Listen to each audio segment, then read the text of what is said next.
You're listening to a 58 Ember production.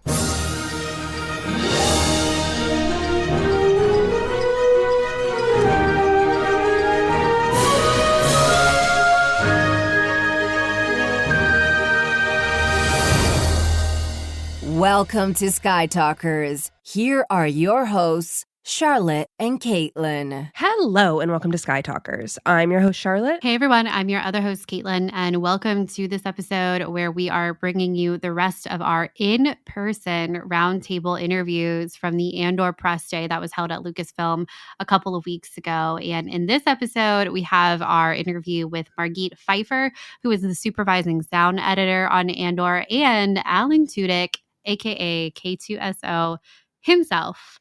So cool. So cool. So fun. So cool.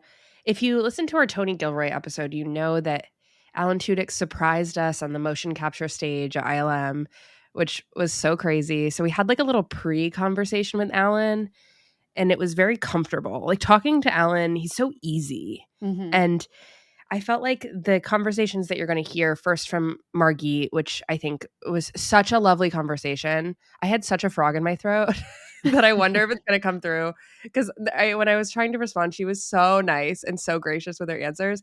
And I just really wanted to be like, yeah, totally. And I think I opened my mouth and it sounded like a croak. So that probably will make it into the final edit, because what else? I don't know if I can do anything with that. But that's just my comment about talking to Margit, which was so lovely. And she had so much to say about building the sounds. And she also worked on the sound. She's a supervising sound editor for Andor, and she has worked with the Gilroys before. And she also worked particularly in season 1 on Aldhani and the vocals in Aldhani, the singing, the chanting and things like that, and the layering. So interesting to talk to her. I'm just so blown away by people who work with sound. It's crazy. Yeah, I agree. It was so fascinating. This interview I was definitely pretty nervous for, because I just feel like it's one of those, the sound is so technical, and I just kind of felt like out of my element a little bit. I love learning about the sound editing process, but it's definitely something I don't feel a sort of expertise in perhaps some other places of Star Wars I do. So this one felt like, yeah, I definitely felt pretty nervous for this one, but Margit was so lovely. And I thought everyone else that we did the roundtable with had such excellent questions, and she went so in depth on some of her answers. And I feel like she was so articulate. Like I felt like me, a layperson, could so easily understand what she was describing and like how they worked, and kind of their creative process around building sound, and even kind of the timing of when they do that for the episodes and things like that. What I didn't know is that they actually started with Ghorman, and kind of everything that happens with the Ghorman massacre. That was actually the beginning of their work on season 2, which I thought was fascinating, because, and I actually think this was one of my questions, was like, we were always kind of building to Ghorman, and was it the same way on the production side? But the answer was kind of yes and no, because they started with Ghorman. So anyway, I won't say anymore, but she was so fascinating to talk to. It was so great. Yeah, she's honestly seems like such a special person, and I just really loved talking with her. I feel like if I didn't have a frog in my throat, I could have talked with her for like 3 more hours. It was crazy. But then also talking with Alan was an interesting conversation. He mentioned a lot about Rogue One and how much changed with Rogue One, which I think is, as Star Wars fans, we're so intrigued by all the changes that happened in Rogue One.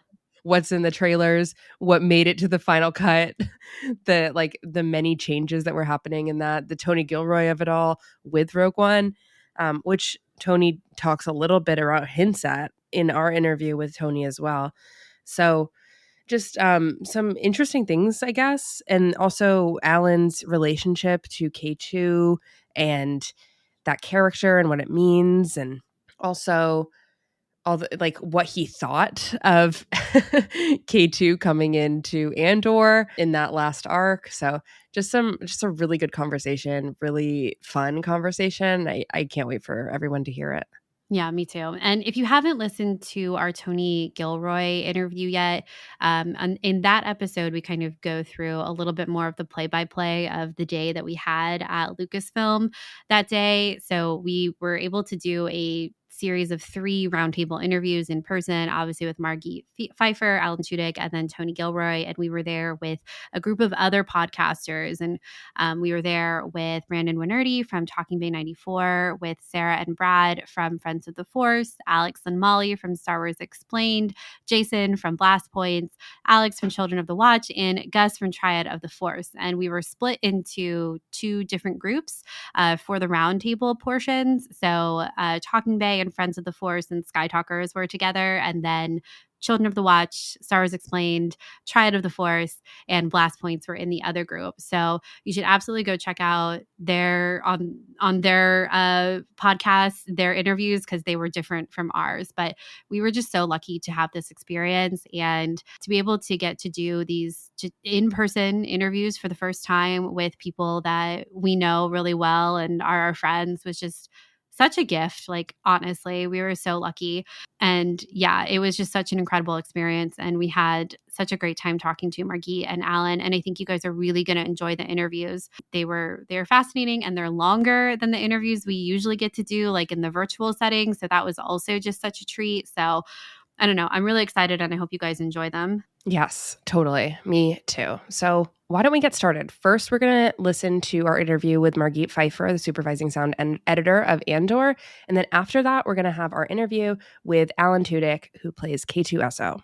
So who talks first? You talk first? I talk first. Hi, I'm Charlotte. We were wondering, what is the challenges of working within the Star Wars universe, which you have a very distinct sound and feel? Well, the Star Wars universe has a long history since 1977, and so you want to honor that. You know, you want to stay true to the original sound design of Ben Burtt and Matt Wood, but you also want to innovate. So, like, of course, what does a TIE fighter sound like? It's been established, and you want to embellish it and improve upon it. Overall, Star Wars has a gritty kind of tonality, like the graphics in it too, the visuals, and you want to play within those kinds of perimeters. But when you get to go to a new planet, like, for example, we saw Ghorman for the first time, you can really innovate, and you can, we give it a new language, the Ghor language, which is based on French phonetics. And then some places where they're more established, you want to stick true to what has been done before. So on the Yavin Rebel base, I found out that all the air traffic controllers actually speak with American English accents. And so once you know that, you gotta honor that, and you keep going forward. And you have people on your team that are very familiar with this whole thing. So you play with certain colors. Andor is your first Star Wars project, but it wasn't your first Gilroy family project. How does that change for you, working with the same people, but then completely fantastical, different things? It's very different than, say, Nightcrawler or something, in order to then achieve your job. So I've worked with the Gilroys for 10 years. I started initially with John, where we worked on Pacific Rim, and then I did all of Danny's movies, and now it's Tony's wonderful Andor series. And you develop a shorthand. There's a level of trust and familiarity, but it's really about sharing a certain type of taste. I know when we look at a scene and someone says, XYZ, I can interpret it and run with it. And you do want to have, overlapping tastes and develop a shorthand, so you're going to be faster and quicker in the execution. But it's really, taste and trust. So as a supervising sound editor, I know you're part of the ADR and Louvre crew. So where does you and your team, like, how are they composed? Like, what sort of people are on the team, and where do you guys fit in the overall workflow to design the sound? So the overall workflow, we have I'm the supervising sound editor for the dialogue, ADR, and loop group side, and I had a wonderful, incredible dialogue editor with me, James Spencer, who really is a total gem and the best I've ever worked with, truly. And then I work obviously with the actors and the loop group and voice actors and all that. And then the overall team, so I focus on any human element, anything spoken, anything sometimes we design the vocals, sometimes we, build out the crowds, like for the Ghorman massacre, for example, or the wedding or any of that. Sometimes we do specific elements, sometimes we voice the aliens. Of course, I work with the actors, and if there's a line that needs to be replaced or is rewritten, or let's say you have a production sound with a rain machine and, you can't use the rain, or not to the level it's on, so you will bring them back in the studio and recreate performances. And then in the overall thing, it fits in. The other department is sound design, and we have a wonderful supervising sound editor and sound designer, and he was also our re-recording mixer, David Acord. And so he had his whole team, a sound designer, a sound effects editor, there's Foley that they're shooting, the backgrounds they're cutting, they're designing all the cool spaceships and the aliens and everything, you dream of, all the fun stuff. And then he also mixes it. And so on the mix stage, we have close to final cut and close to the final visual effects, sometimes color time picture, the final music, where we had a placeholder before, a temp cue, is now replaced with the final version, the final recording, the final mix of that, and we balance all the elements. We do a pre-mix where we balance it for ourselves, and then there's Tony Gilroy and John Gilroy are in the room, and one of our producers, and we weave in and out of the tapestry of sound and try to see, do we want to have a dialogue scene where, one of them wants speeches, for example, or any of the, where you lean in and you're really close up on the actor and their words. And then the next sequence, you have the TIE fighter escape in the beginning of episode 201. Well, of course, you want the effects, you want to feel the effects, and you want to balance that with the music. Who leads, who guides, how raw does it feel if we pull the music out? Where do we want it in there to give us the emotion and the theme of it all? And the same with the the battle scenes and then battle crowds, and in the massacre, it's really always a trade-off. I have a lot of loop group and production sounds chanting and singing, but you want to cut it interestingly enough for every place on the plaza, so where you are as the audience in this location, and it should sound different and interesting. If you have a wall of sound for 10 minutes, your ears are going to be tired, and it also doesn't work. So you want to start low and give yourself room to grow. So sometimes around the people, we focus on the sounds of the people. Sometimes you're on, you're on the explosions and the gunfire and the machinery, and you have the alarms going, and so you focus all on that, and the music carries you through. It, builds the overall arc and emotion in that scene. And then you weave in and out to keep it interesting, to punch the cuts. Do you want to hear the Imperials versus the rebels, the insurgents? And in this case, we also had the Ghor language, so that was very distinct. Someone would speak on the radio in English, very easy to identify where he belonged, and then you'd have the Ghor people trapped on the plaza, realizing, oh my goodness, we're stuck, and all in Ghor and screaming in panic, and that keeps it interesting. So that's where you hand off and you trade, and oftentimes less is more. So you don't want to overload the audience and have 10 minutes of screaming. No, it's not going to be good.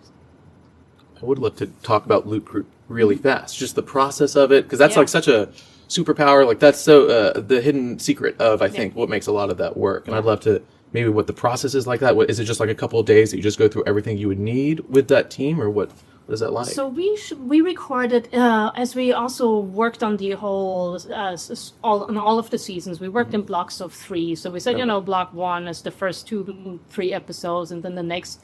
And so you try to break it down instead of having 12 things going on at the same time. And so we did with Loop Boop too. I'd cue it, and then we'd shoot for a day. And you don't want to burn out all the voice actors' voices, but I had a team of 16 people who are actors and voice actors and then sound supervisors, all within their own right.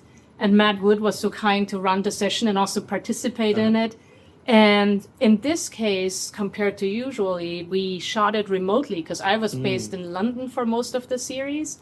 And Matt is at Skywalker Sound, and the best voice actors live all around California, and they're total wonderful pros. And so it's a pleasure to loop with them, and they're in their home studios. So we link in together. We have a little Zoom session. We see the images, and then they record on their own, and which works really great for separation of the individual microphones and tracks, but is a lot of work to cut together for chanting and singing in a fictional language. And sometimes they want to hear each other when they perform and riff off one another, and when you try and build a certain conversation. And sometimes, they need to be isolated and sing on their own time. And it's great fun. That's awesome. One of the things you talked about was those moments when you have the speaking, the dialogue versus the music. So how do you kind of decide that when you're looking at, the scene as a whole, the moments that it's better to have that dialogue come through, or the moments that it's better to really have the music soar? Oftentimes you go by the script. You really want to support the story. So during Mon's speech, of course, I want to initially start with her and create an intimate moment. And the quiet moment I can build from. You build outward. And then you have once the senators start yelling and you have sort of an opposing force, and then it gets a little out of control and gets more angry and hostile. And then we cut away to the different locations within the Senate. So we're in the hallway, in the cafe, in her driver's car. We want the continuity of her speech. And then sonically we separate it by putting different room treatments on it, reverbs and fluxes on her voice. So again, you define the locations, and then we all go in the room with her again. And the intensity builds with the screaming crowd and loop group. And then we use some plugins to make, 16 people sound like 3,000. And as Mon exits into the hallway outside the Senate chamber, you still hear the booing. And so it really increases the urgency, the threat of leaving. The threat to her, so she had to leave. And some of that is in the screenplay, some of it you realize you need that in the moment. It couldn't be quiet in that hallway. It wouldn't have the same impact. Yeah. Similar to episode 9, like episode 8, Ghorman Last Surprise, such not only a technical achievement, but an emotional achievement, and go on such an emotional journey in that episode. Can you talk about building tension with the sound and really making us feel on that journey and then feel the true despair of that moment? Yeah. And a lot of that is in the human element. So the despair really came in. First you have, first it starts off, and that entire Ghorman Plaza, initially it's a peaceful protest, and you have some call outs and trying to, convince people to support them. And then by the time you get to episode 8, from all the people around town are filling into this plaza from all directions. And it's still, people are unaware that this is a trap. So once they discover it's a trap, you have these panicked cries and call-outs. You realize, oh, this is serious. And as a human, while you do not speak that language, you feel the emotion in it. And it builds towards the end where you have the panic cries and screams and death grunts and battle yells. And then you add the sound design and music to it. So the sound design provides really the impacts, the explosions, the KX units coming in. Some very hard hits, the shots, like people taking out. And the music rides the overall arc, the theme, and it keeps building and building. And when they go into the Ghorman anthem, it's heartbreaking. It's like you know what's unfolding and you feel the despair. I love that you brought up episode 8, because it's such a powerful moment, even though you don't understand what they're saying. And I'd be curious if that impacts your work at all when it's not in the English language, or you're doing English and another language that people might not understand. Is that anything that you have to work through? Sometimes, in this scenario, Tony Gilroy had basically invented the language of Ghor with the help of Marina Tyndall. She was the dialect coach for Diego Luna on Rogue One. And so very early on, while we were still on season 1, it came down to, we got to build a conlang, a fictional language that has actual meaning. The words have meaning, it's the grammar and the vocabulary, but we want French phonetics. And so it should sound like the melody of French to your ears, but it is not French. It's completely made up. And so shooting in something like that is a layer of, is a little different. You want to make sure you have the sonic signature you want. And then Tony gave us, 100+ lines specific for group call-outs that we had translated. We got a little dialogue sample, and then certain sections where it said, this is when they find out they're locked into the plaza. This is where they find out. So the storyline has to, if it's a really designed language, it has to fit. All of it has meaning. So you got to be careful with placement. It's not random. Or in the town hall initially, when they had the town hall meeting, and you see, some people screaming things forward to the screen that we might have added that weren't there, or to talk amongst each other in the crowd, and you want to honor that. You got to make sure you know what these lines actually mean. And some initially had subtitles underneath. Some are in the fine. I think some don't. So I feel like, before season 2 aired, I feel like Tony Gilroy kept talking about how everything in the season was leading to Ghorman. Did it feel like that on the production side as well? Yeah, and everything was leading to Ghorman. We actually initially started our second season sound post-production and sound mix with Ghorman. So we started, our first block was 204, 205, 206, and then 207, 208, 209. Yeah. And so this is what we came right out of the gate with. Because you almost want to start with there's a shooting schedule and it worked out that way. But we dove right in. We addressed, for my department, the artist thing right from the get-go. But it had already been discussed. It had been a year in the making. We were feeding tracks to the Avid for the picture editor to approve and see how it all works together. I know they work on the music all along. So everything gets molded as we go, and we all were aware that this is the climax of the season we're in. I'm sure you can tell Ghorman's top of mind for all of us. It's the best of the seasons. It's so good. But in episode 8, we also get I call the Super Bowl for Star Wars, which is Cyril and Cassian fist fighting out in the cantina, and be part of the ADR group. What was it like getting to work with those two? They come in, and how do you get that emotion and that kind of intensity out of them for such a intimate and personal fight, that we've been waiting for so long? Yeah, it was a very gory, painful fight. And they were both great. You try and salvage as much from production as you can. So we look for the best efforts recorded, and then on the sound effects side, obviously everything is added later. The crunchy punches and the glass breaks and everything. And then I see within the track where we find out in our temp track, where are holes, where do we need an extra little thing, when the head is smashed against the glass, you want a special impact. So is it going to be sound design? Are you going to have a sort of a grunt performance? In this case, I would have Cassian do a take or two on it, and Cyril as well, and so you build out from there. You see what you have that's wonderful, and then what can you embellish, and then the music comes in, and sometimes again you trade off. It is more gory if it sounds like it hurts. It sounded like it hurt. Yeah. I don't want to be in that film. Yeah, Cyril took a few hits to the head. That's me. Yeah. What about some differences between working on season 2 and season 1?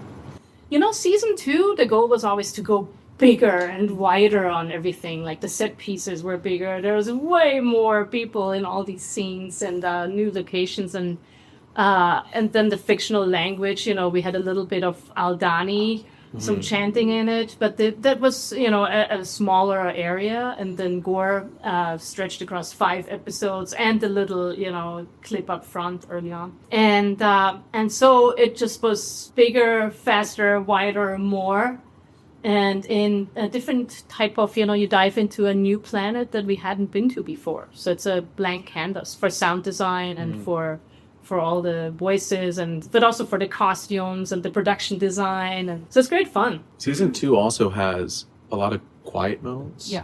Both, I'm even thinking just the hospital, especially, and then the antique shop, especially the final confrontation. Yeah. I'd be curious, when you are editing around that and making sure that there are certain sounds that are punctuated or that are important or the music leads up, how do you make sure that the script is doing the job, you're doing its job, the actors did their job? How do you make sure it's all balanced?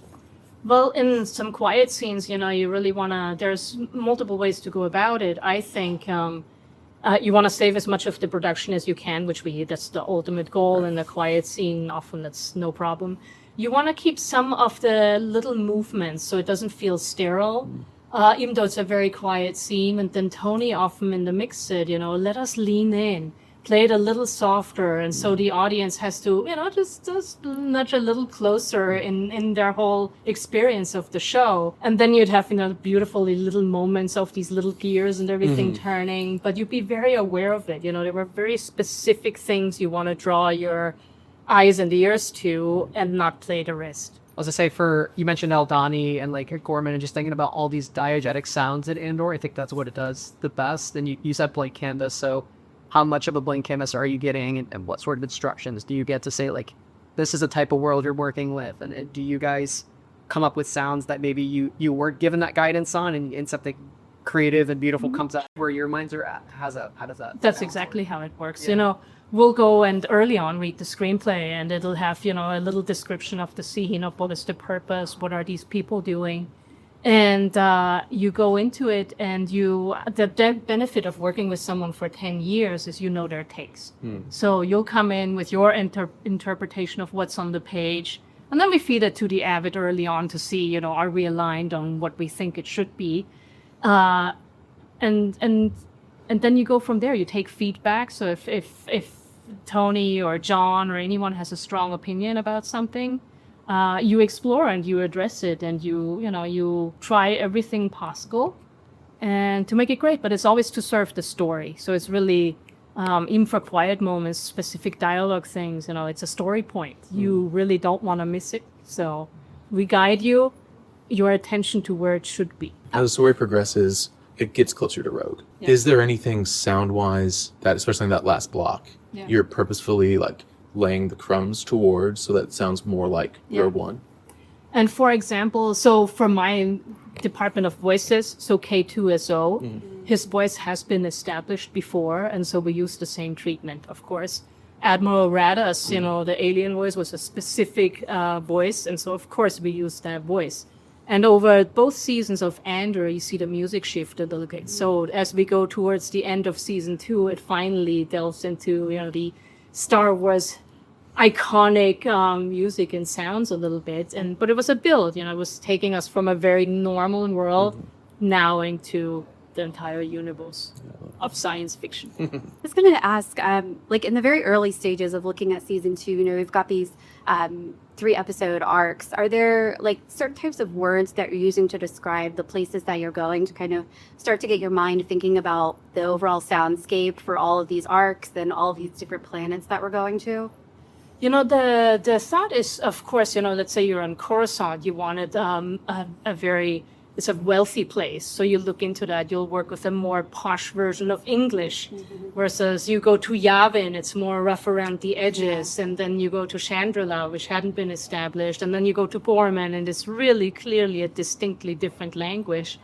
So it's actually an empty canvas in some regards. So the first block, so one episodes 201, 202, and 203, it's the rebels the two rebel factions battling each other, but it's also the wedding on Chandrila. Yeah. So sonically, that gives you it's already a juxtaposition. One is a jungle, and one is a very elegant and historical, event. And so you think in those terms. Yeah, you really immerse yourself. And then Ghorman was very clearly all about, to me, all about the language of Boer. And then the last, block, the last few episodes really are the pathway into Rogue One. For sure. You mentioned Chandrila. Can you talk a little bit about the process of designing the sounds that were distinct to Chandrila, this new planet that we'd never seen before? That was a wide open canvas. It was mostly centered around, Mon Mothma's estate and having, also the little hike and all, but her estate and basically people from all galaxies arriving. And it was a very elegant event and steeped in, the history of the traditions. And so you take that into consideration, and you go by a lot of what the visuals are. So the storyline is the wedding, and then what you see is, is a very wealthy environment, and, the statue reveal and the gorgeous outfits and costumes and locations.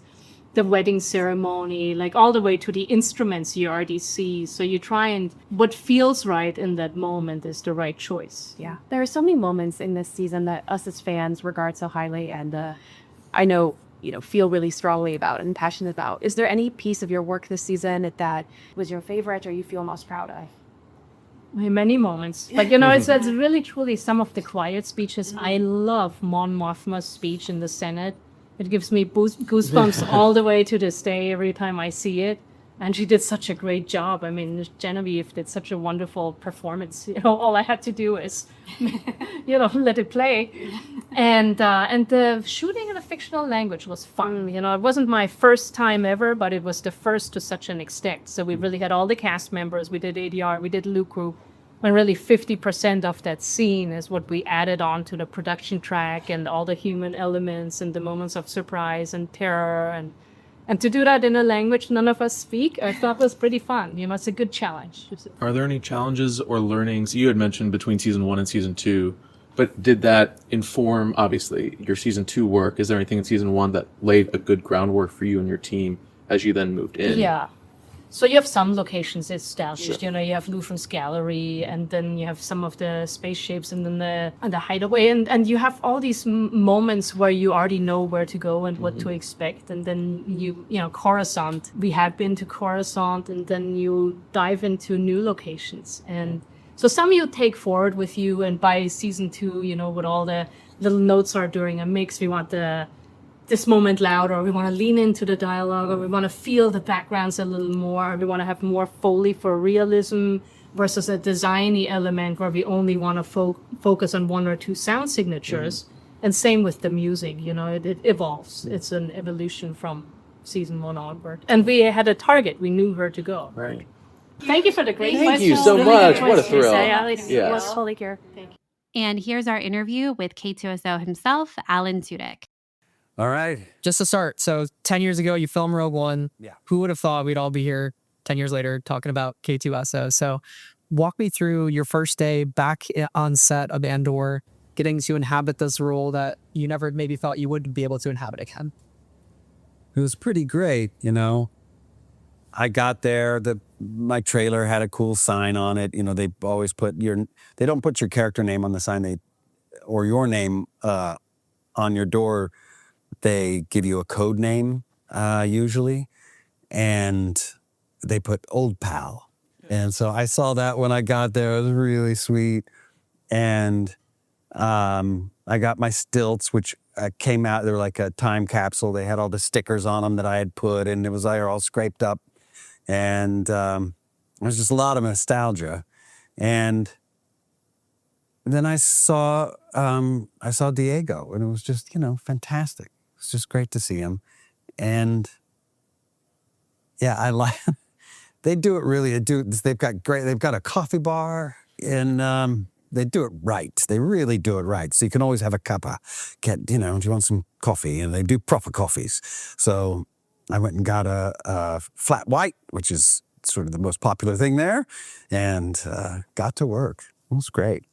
Was there a change in your work process from Rogue One to Andor, both acting-wise, but also maybe technically-wise? I don't think so. I mean, I did have to there was a little bit of a, relearning when I got there. I remember this director, I'm not remembering his name. It was in the first scene I believe I shot was at Yavin in that house. Yeah, and what is it? The frat. It's called the frat house? Informally. Informally. Okay, yeah. The frat house. So I was in the frat house, and the director was like, "Alan, can you?" Because I kind of came in and stood around. He was like, "Can you do some more movements? Give me something." And I was like, "Okay." And I came back in and I went like that. I'm like, "Oh, what am I doing? I'm sorry. This is not my different droid. Not me. I don't do this. Please don't use that." He doesn't move so much. He doesn't. He's more subtle, and I think that works better. So there was a little bit of relearning process. I had to build up some calluses for the stilts that they take a different muscle that I don't usually use. But that was about it. I was ready to go. What do you think it is about the Cassian and K2 dynamic that fans love so much? There's a lot of love there, and I don't know if it's a funny relationship. He's a little bit pokey with Cassian. Do you know why this is a bad idea? Type of thing. This is terrible. This idea. No, be quiet. I don't want to hear it. Well, okay, and then I won't tell you that we're about to die. It's that kind of thing, and maybe they're like friends. They're, or family. Like family. Brothers. Ugh. Maybe. Your introduction into the series is, of course, the meeting of Cassian and K2. Mm-hmm. This was, informally said by Tony Gilroy to be a meet cute. Oh my God, that says so much about Tony Gilroy. That's a meet cute. Yeah, that's the question. Do you feel that this meets the definition of meet cute? And what was it like also getting to play that moment where they meet? It was, it was great. This is not my definition of a meet cute. It was, they strapped me to that thing, and I got to do that. It was interesting because I had a whole backstory that I had, written in my head of how it had gone, and this was not in it. And I like that somebody pointed out that his first word is hello, and his last word is goodbye. That is pretty good. I don't know if they thought about that, but it's pretty sweet. Since it ends right there, and it jumps time, I was able to maintain my continuity of what I imagined there coming up, his programming and just sort of the learning process and their bonding, that stayed the same. And that, that's where they find their back and forth. And maybe, I know that K2 definitely cares about Cassian. And I think Cassian, that's where he begins to care about K2 because he does care for him a lot. Even while you talk, it's so fun to see you doing the shrugs and the points. And it's because it's so based within just like miming. And like, it's just so intricate and so simple at the same time. I'd be curious if there are inspirations that you looked at like as physical comedy or physical acting that you kind of took from, because it's such a well-defined. Right. Oh, thank you. No, I mean, there's just some theater training that I had that, physical movement, you can do all these movement classes and they're always teaching, the different ways to carry yourself and how it can project a different story. And I was always very aware of my body movement when I was in the K2 costume, in my little spandex, that those movements, a little subtle movement can say a lot. And that was a good way to storytell. If there's something emotional, do it physically. Have it even, subtly, just physically, just even your attention, where you're placing your attention and things like that. I was really curious. K2SO has kind of his own Vader hallway scene. Right. I was really curious about the process of creating that sequence. Like, how much of it were you on set actually doing in that scary scene? Right.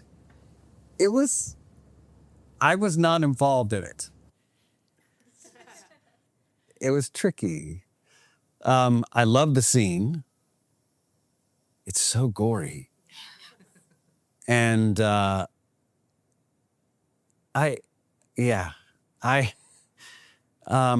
when we made the show, so the writers went on strike right before I started.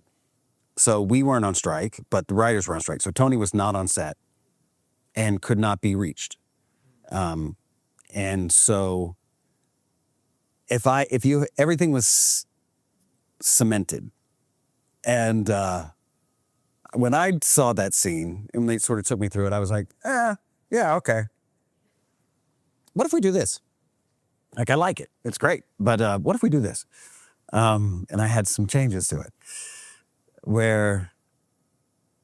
because the first, I shoot somebody, I don't know if we need to go through all this. I don't know. Is this okay to say? I don't know. What I was suggested, it's very simple. You shoot somebody, I come in, and then this guy starts shooting me. And I think I take him and hit him with him or something like that. Or somehow I don't use the gun ever again. And I said, it seems odd to me if I have a gun that I just let a guy shoot me instead of just shoot him. So what if when he shoots me, he shoots my gun out of my hand?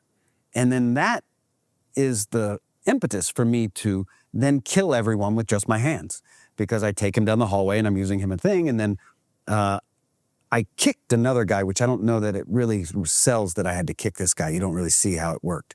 But I said, wouldn't that makes sense? And it doesn't change anything. It just changes that I would then just keep coming. And they're like, okay, great. Yeah.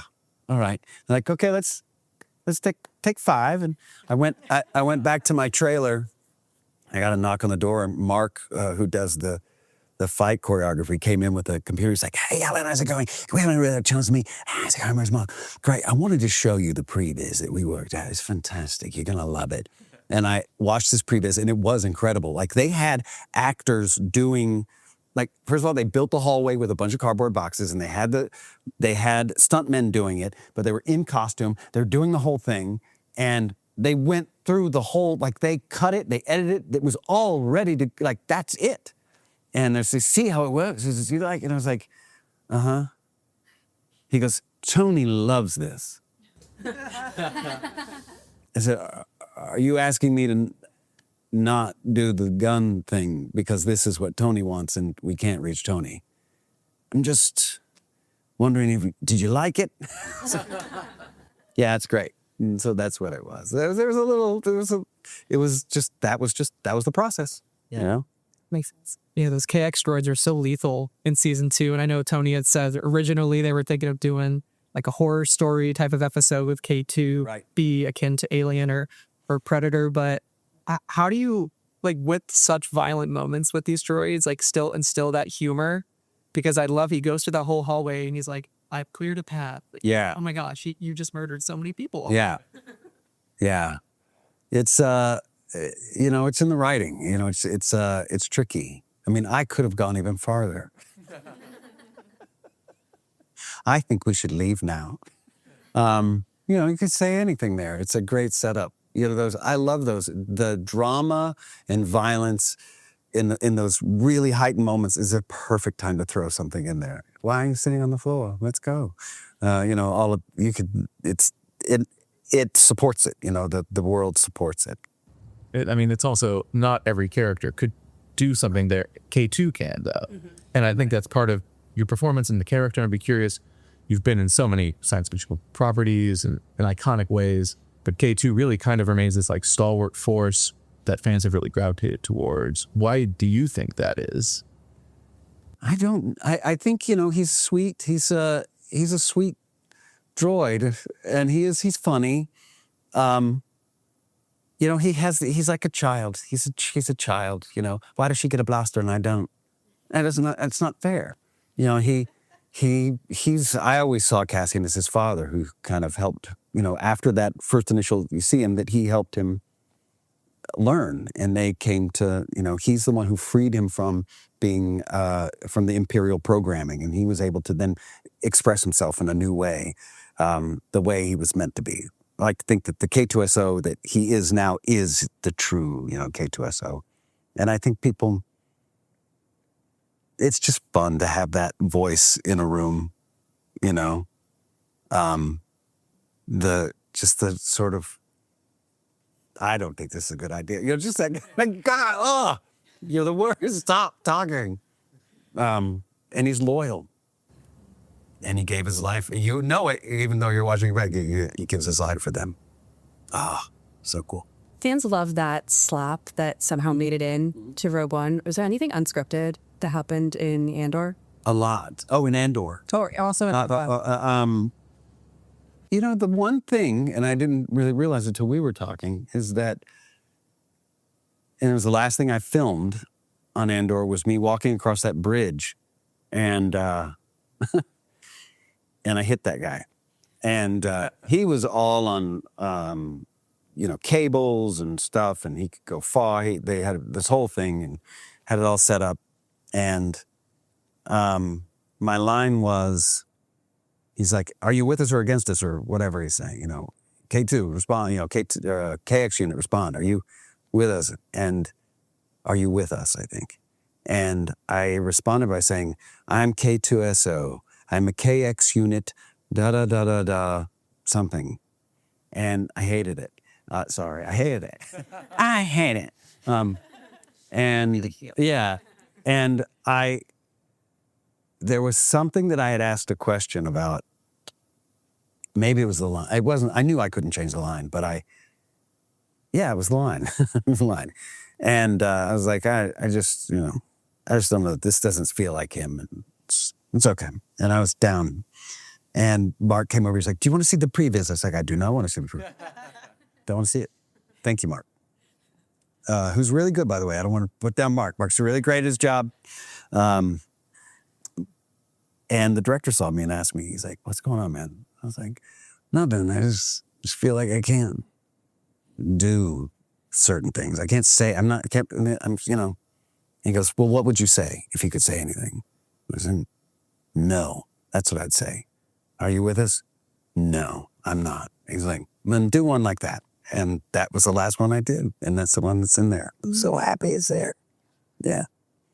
Coming from Rogue One and jumping back into this character 10 years later, the medium has changed. You're in TV versus film now. Right. And you're jumping into the second season with already an established story and cast and crew.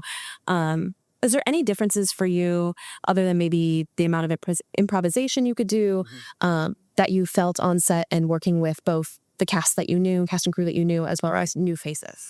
Right. It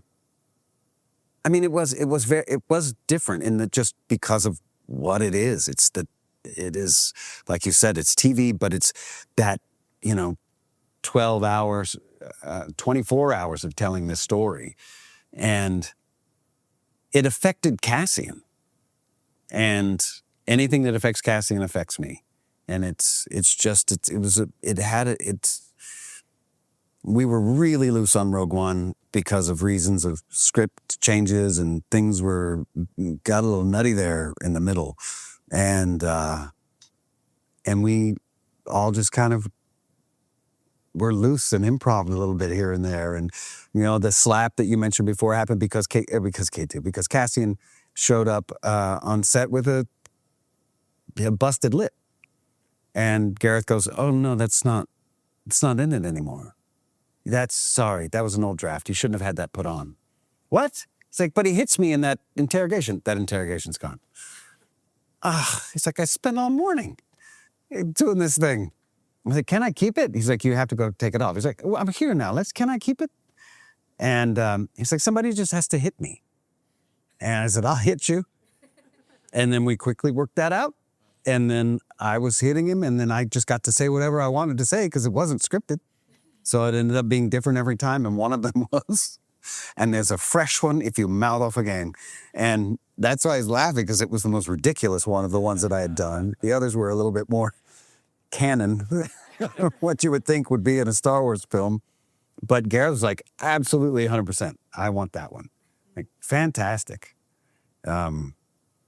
So it was different, but I can't tell you how much I love Andor and how much I love being a part of Andor. Like, it is, I laugh in places nobody's laughing at, just because I love all the minutia, all the granular storytelling. When Mon Mothma, they find that listening device, and she slams that thing down, and it's so cool, and she breaks it, and she marches out, and they go to that room, and those people are like, "Oh, something,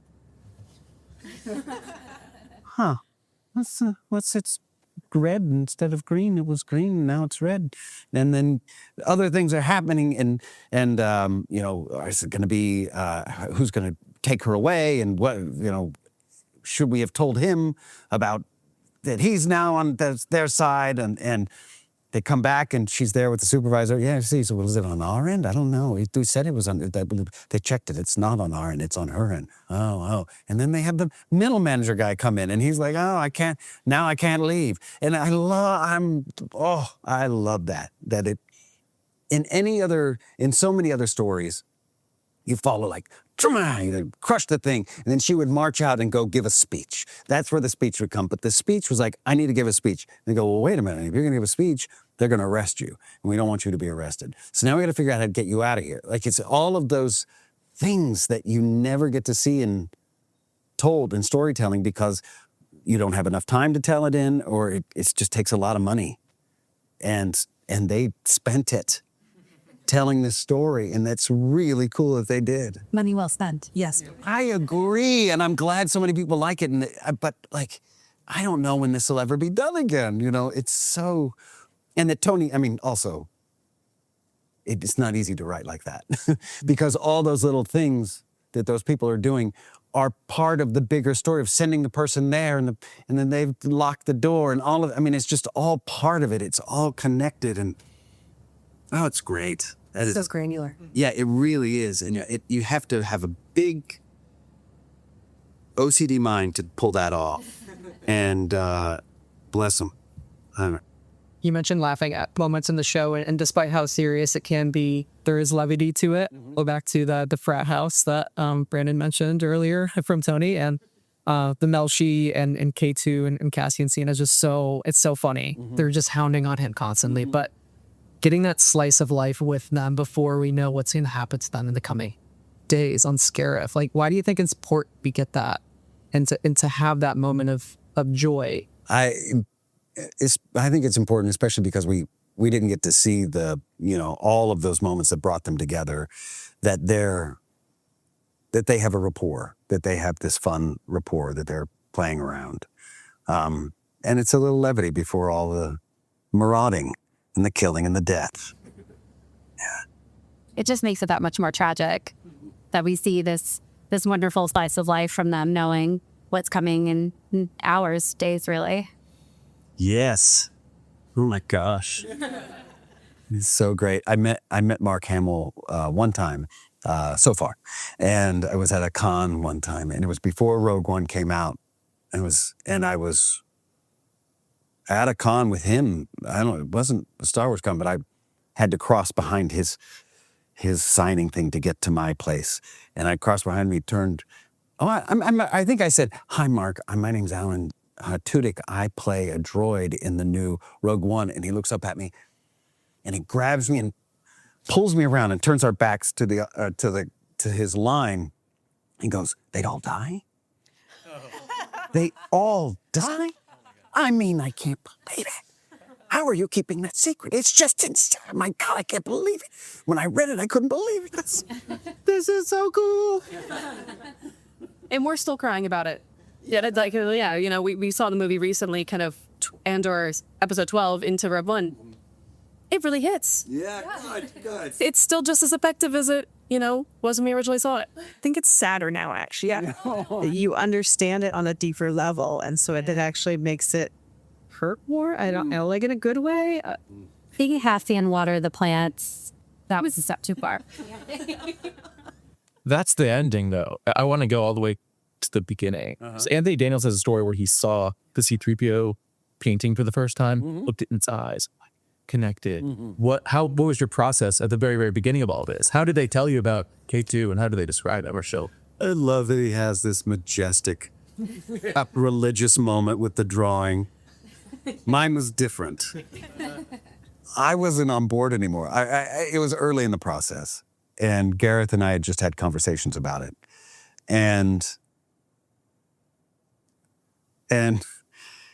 Gareth had been talking about this animation and the way that my face and how they would capture my face. And I had done a motion capture robot before, and I found it to be difficult. Not the making of it, but I had seen iRobot with my face, and then I saw it with a face that everybody has seen. And it frustrated me in places, and it's not to take anything away from Digital Domain and all the work that they did on that movie, but with humans, we're able to tell stories in ways that we don't even know we're telling them because we're biological beings. Like a flushed face says something to us, or there are certain muscles in your face you can't even access without having the emotion that touches them. And you can hold many things at once, hope and fear simultaneously in a human face, that when you do it in a animated face, it was sometimes it was rough. So in the beginning, I was like, I don't know, man, I don't know. And then he was like, no, don't worry, we're gonna get every little thing. And then they showed me his face. And I said, I don't want to do this. Look, you're already lying to me, obviously. He's like, well, we realize we can't make him do what I was thinking because it's C-3PO's fixed eyes, and he wouldn't be any better technology than that. And it made sense. And I was like, okay, I don't know. And he said, well, come watch something that somebody made at ILM to show you. And I went into this room, and it was on a Zoom with somebody here. And they showed me, I had done this thing called Con Man that was about conventions. And there's a scene where I'm on the toilet, my character, and it looks like me in Con Man. And two sci-fi fans are on either side of me. It was something that happened to me at urinals one time. Hey, aren't you that guy in Firefly? And I was like, yeah, we can't talk. And this other guy's like, I'm sorry, what's that? I'm like, no, don't. I haven't seen Firefly. Oh, I've heard of that. I'm like, guys, we have got to stop.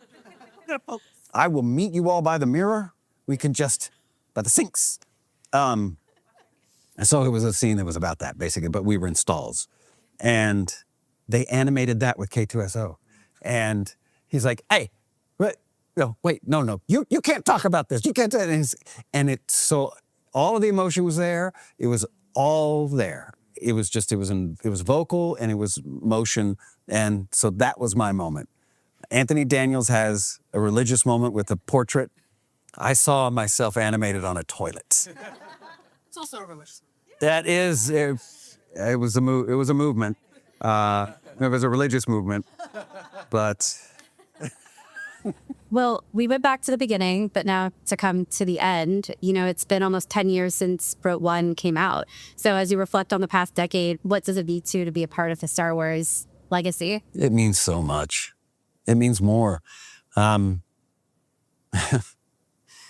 It's just, especially with Andor, because it's such quality art. It's art. And I think that it will help for someone who likes sci-fi and watches a lot of sci-fi and does a lot of sci-fi. It'll help bring some people around, some of those snobby people around that sci-fi, because there's still people who'd like to look down on it, as this other thing. But this with Andor, I just think this is monumental, this piece of work. And to be a part of that is fantastic. And that we got to have Rogue One as well, because I had a blast. We went all over the world. We were in Maldives, a bunch of stuff we shot because the scripts were still doing weird things. We didn't use it. But we lived on these boats for a little while. It was only a couple weeks. We lived on these boats. And one night, a whale shark came around, was attracted to the light. And I just went swimming with a whale shark all night long, like just snorkeling with a whale shark. Like, what? That was work?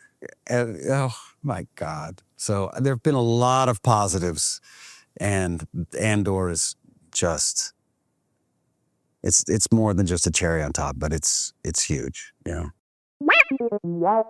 right, those were our interviews with Margit Pfeiffer and Alan Tudyk. They were so lovely to talk to. And I hope you guys enjoyed the interviews and got something new out of them. I really did, honestly, especially from Alan's, like way more than I kind of thought I would. Again, I feel like some of the things he talked about, I haven't really heard him talk about or haven't talked about in a while, because obviously he's been out of the Star Wars world for a couple of years now. But yeah, this was actually his first time to Lucasfilm since Rogue One. I was just about to say that. It's so crazy. It makes sense. Yeah, but of course it does make sense. It's just kind of crazy. Like, also, wow. I got the sense too that Tony Gilroy never really visits Lucasfilm in San Francisco as well. I don't think so either. But it does feel like he was talking to Pablo Hidalgo like every other day on the hour, every hour from the way he talks about him. All right. Well, I think that is going to wrap it up. And again, just want to say thank you to Lucasfilm for this opportunity. And of course, thank you to all of you, the listeners. This to have this kind of opportunity is only because you listen to our show. So thank you. Truly, thank you so much for supporting our show and liking what we do and allowing us to have a crazy opportunity like this. It really means a lot to us. So thank you so much. And that was our Margit and Alan interviews, and we hope you guys like them. We would love to know what you think. You can let us know on Twitter /X at SkyTalkersPod or our personal handles. Mine is at Caitlin Flesher and Charlotte's is at Clarity. We also have our Instagram and our TikTok and our website, skytalkers.com. Those are all great places to find us. And if you have a couple seconds and would like to leave us a review on Apple Podcasts or Spotify, we would so appreciate it, as it helps other people find our show. And if you're interested in other ways to support Sky Talkers, you can head on over to our Patreon and check out our reward tiers there. I want to say a huge thank you to these patrons: Colton, Cherie, Jose, Another Skywalker, John, Joey, Adam, Swara, Imbecilius, Ian, Tom, Nanami, BB Nate, Lindsay, Patrick, Courtney, Tadashi, Tom, Jedediah, and Emma. Thank you so much for supporting us. Yes, thank you guys so much. And until next time, may the Force be with you. May the Force be with you.